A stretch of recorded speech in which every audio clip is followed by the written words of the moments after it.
Hello and welcome to our frame guide. This video is sponsored by and produced in collaboration with Topskate.dk, your skating experts. In this video, I'm gonna help you choose the correct frame for just your purpose and you as a skater. Some of the things you want to look at when you're buying your new frames is the materials, the weight of the frame, the length of the frame, and the height of the frame. Obviously, the price is gonna play a big role because there's a big difference between the high range and the lower range of inline frames.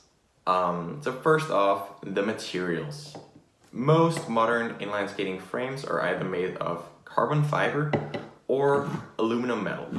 So we're gonna find that carbon frames are a lot lighter. It's actually a significant difference, as you can see. This is obviously gonna be a plus. Sometimes, however, aluminum frames tend to be a little stiffer, so if you like stiffer blades, that's going to be a plus for the aluminum frames. Generally, I would suggest carbon frames, but they do also come at a lot higher price.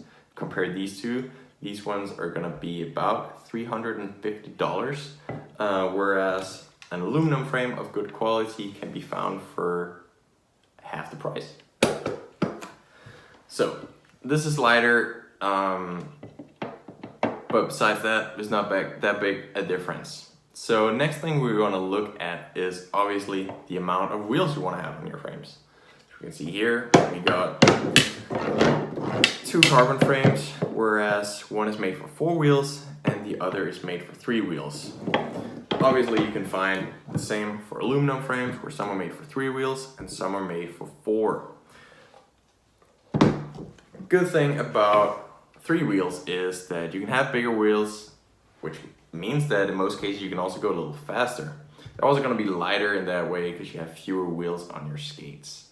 However, you also have fewer contact points with the ground, so it's going to make you less stable and it's very hard to change direction just the way you want, which is a plus for these ones.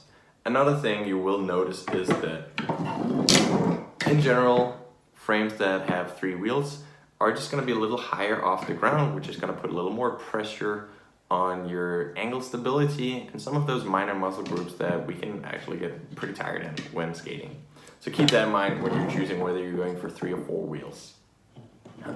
Next thing is the general height. So even though these are both made for 3 wheels, we will find that this one is a bit taller off the ground. So generally you want to be as close to the ground as possible. So on a frame that's perfectly made and fitted to your boot, there's going to be almost no space in between here when we put on the wheels, because then you're as low as you can get. Don't be afraid to buy boots or frames that turn out to be not compatible, because you can easily buy a little carbon fiber spacer that you can put in here, so it can raise you off the ground, so there's enough space in between boot and wheel here. So do not worry about that.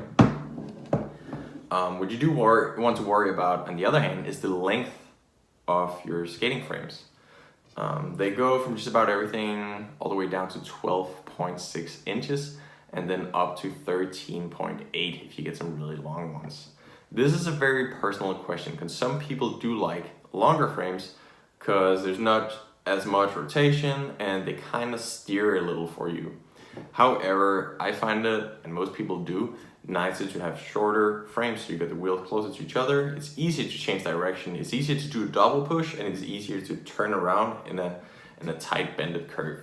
So try and go for either 12.8 or 13.2 or 13 inches frames when you're purchasing your new frames. You do also want to note that amongst these 4-wheel frames, they come at a lot of different sizes. The size generally determines the max wheel size that you're going to be able to mount on these frames.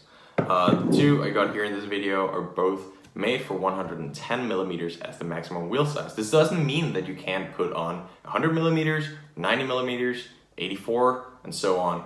However, what's going to be inconvenient about having frames that are actually made for bigger wheels than you're using is what I just mentioned. They're going to be higher off the ground, so you're going to lose that stability. That's the reason there is frames specifically designed for 100 millimeter wheels, for 90 millimeters, and so on. However, if you're buying a carbon frame or just any pretty expensive frame, you might not want to change your frame every time you opt for a larger wheel size. This is why in some cases I do actually advise people just to get the 110mm frame, because then you're set for the future and you can switch wheels whenever you feel like it without purchasing an entirely new frame. If there's anything I didn't answer in this video, just leave a comment below and I'll take a look at it. You're also welcome to contact us directly on topskate.dk if you need a little help finding your next inline skating frame or just any equipment questions in general. Thanks a lot for watching this video. It's nice having you. Make sure to subscribe. See you for the next video.